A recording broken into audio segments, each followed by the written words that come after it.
السلام علیکم ورحمۃ اللہ وبرکاتہ۔ معزز سامعین کرام، مسائل قربانی کے سلسلے میں 12ویں قسط آپ حضرات کی خدمت میں موجود ہیں۔ اس قسط میں 2 مسئلوں کے سلسلے میں گفتگو کی جائے گی۔ مسئلہ نمبر 1،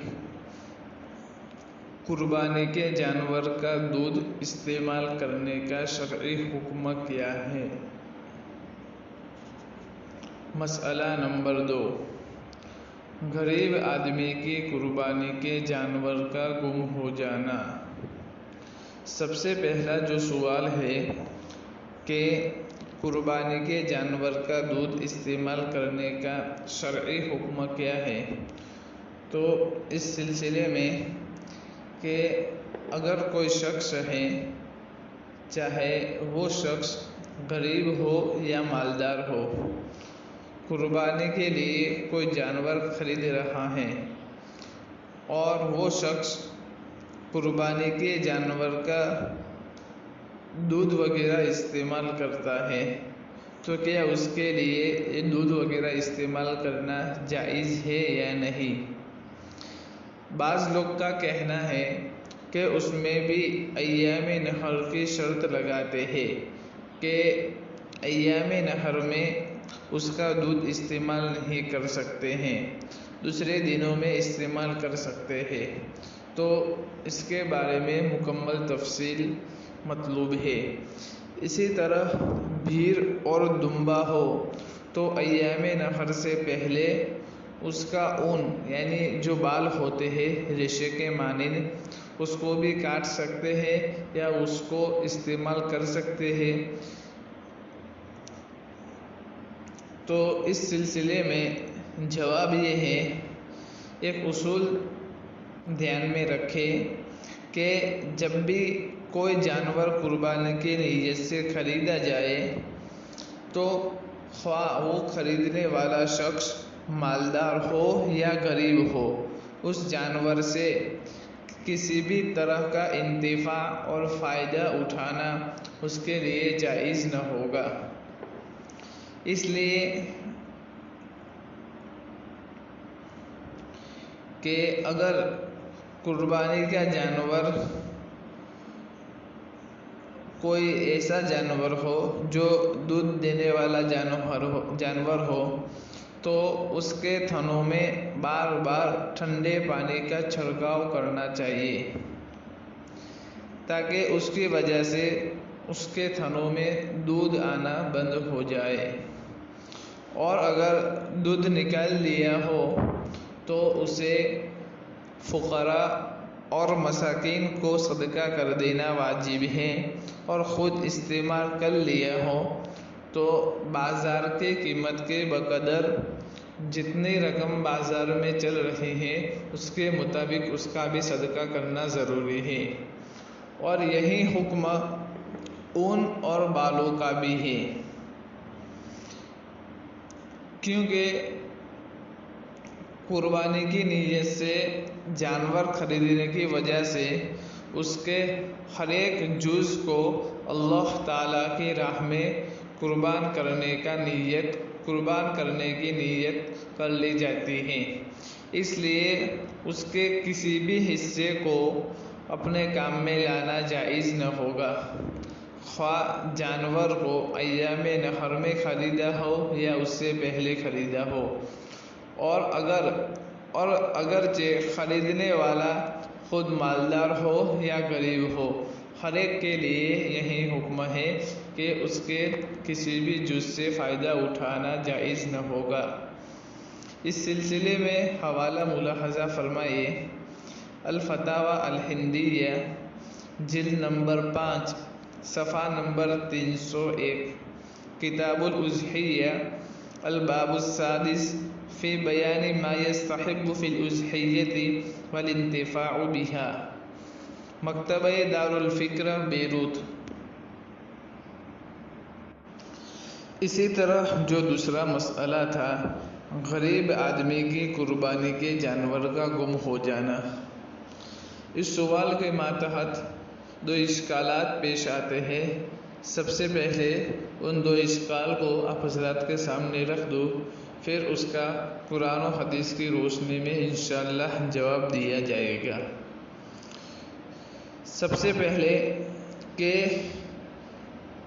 مثلاً ایک غریب آدمی نے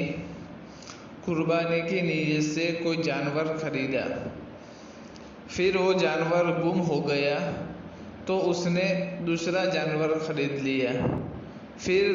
وہ پہلے والا جانور جو گم ہو گیا تھا وہ مل گیا، تو غریب کے لیے دونوں جانوروں کی قربانی کرنا واجب ہے۔ اور اگر ایسا واقعہ کسی مالدار کے ساتھ پیش آتا ہے تو اس کے لیے فقط ایک ہی جانور کی قربانی کرنا واجب ہے، تو اس کی کیا وجہ ہے؟ نمبر 1۔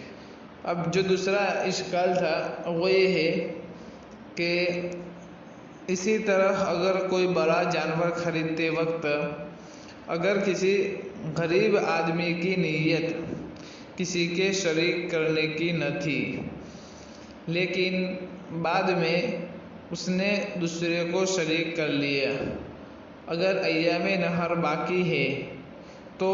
ان تمام حصوں کی قربانی اس کو پھر سے کرنی پڑے گی جتنے حصے داروں کو اس نے شریک کیا ہے، اور اگر ایام نحر ختم ہو گئے ہیں تو ان حصوں کے پیسوں کا صدقہ کر دینا واجب ہوگا۔ جبکہ اگر کوئی مالدار آدمی ایسا کرے تو اس کے لیے درست ہے، اور غریب آدمی کو اتنی رقم صدقہ کرنا پڑتی ہے۔ اس فرق کی کیا وجہ ہے؟ اس کا بھی وضاحت کے ساتھ جواب عنایت فرمائیں۔ تو اس کا جواب یہ ہے کہ جب غریب آدمی قربانی کی نیت سے کوئی جانور خریدتا ہے تو اس پر اس جانور کی قربانی واجب ہو جاتی ہے، چونکہ نیت پورے جانور کو اللہ تبارک و تعالیٰ کی راہ میں قربان کرنے کی ہوتی ہے، اس لیے اس میں کسی دوسرے کو حصے دار بنانا جائز نہ ہوگا۔ اور اگر جانور خریدنے کے بعد اس میں کسی دوسرے کو حصہ دیا تو اس حصے کی جو بھی قیمت ہوگی اس کا صدقہ کر دینا ضروری ہوگا، البتہ خریدتے وقت ہی حصے دار بنانے کی نیت تھی تو یہ جائز ہے۔ مالدار کا حکم اس کے برخلاف ہے، چونکہ شریعت مطہرہ کی جانب سے ان پر پہلے سے ہی قربانی واجب ہے، اس لیے جانور خریدنے کی وجہ سے اس پر الگ سے کوئی قربانی اور کوئی چیز واجب نہیں ہوگی، الا یہ کہ وہ خود بھی جانور خریدنے سے پہلے اپنی زبان سے پورے جانور کو ذبح کرنا اپنے اوپر متعین کر لے۔ اس صورت میں مالدار کا حکم بھی غریب جیسا ہی ہوگا، یعنی خریدنے کے بعد دوسرے کو شریک کرنا درست نہ ہوگا۔ البتہ مالدار کے لیے بہتر یہی ہے کہ جانور خریدنے سے پہلے ہی دیگر شرکاء کو متعین کر لے۔ اسی طرح جب غریب نے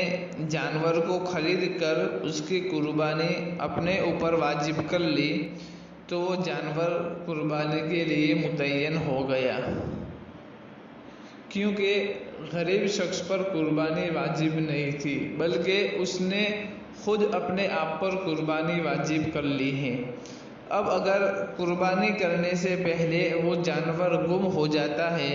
اور اس کی جگہ اس نے کوئی دوسرا جانور خریدتا ہے، حالانکہ ایسا کرنا اس کے لیے ضروری نہیں تھا، اس لیے کہ شریعت کی جانب سے اس پر قربانی کا حکم عائد ہوا ہی نہیں ہے، لیکن اس نے واپس سے کوئی دوسرا جانور خرید لیا پہلے جانور کے گم ہو جانے کے بعد، تو گویا اس نے اس دوسرے جانور کی قربانی بھی اپنے پر فرض کر لی۔ اب اگر پہلے والا جانور مل گیا تو اس پر دونوں جانوروں کی قربانی واجب ہوگی، جبکہ مالدار پر شریعت نے قربانی لازم کی ہے، اس کے جانور خریدنے سے الگ سے کوئی چیز واجب نہیں ہوئی۔ اب اگر خریدا ہوا جانور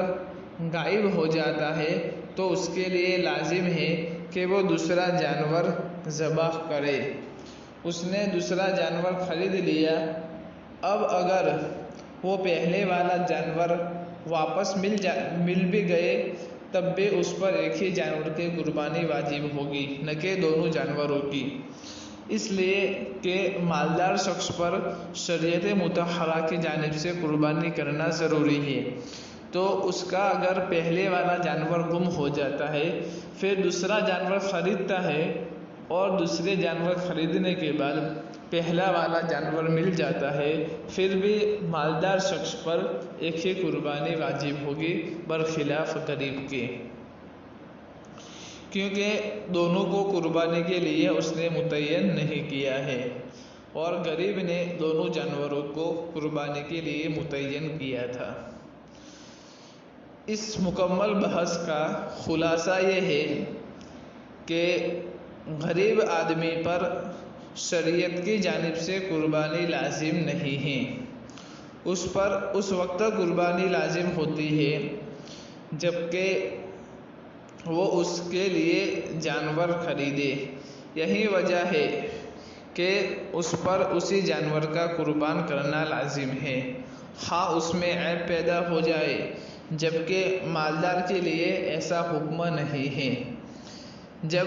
غریب کی قربانی کا جانور گم ہو گیا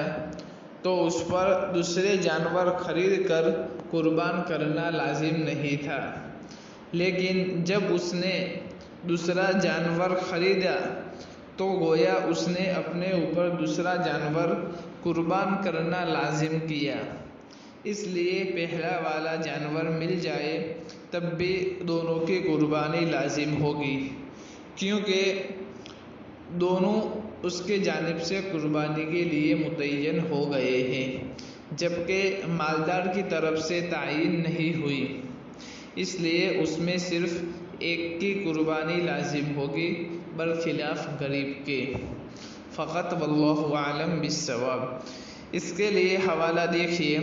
الہدایہ فی شرح بدایۃ المبتدی، ابو الحسن برہان الدین، جن کی وفات ہوئی ہے 593، جلد نمبر 4، صفحہ نمبر 359، کتاب الاضحیہ، مکتبہ دار احیاء التراث العربی بیروت سے۔ السلام علیکم ورحمۃ اللہ وبرکاتہ۔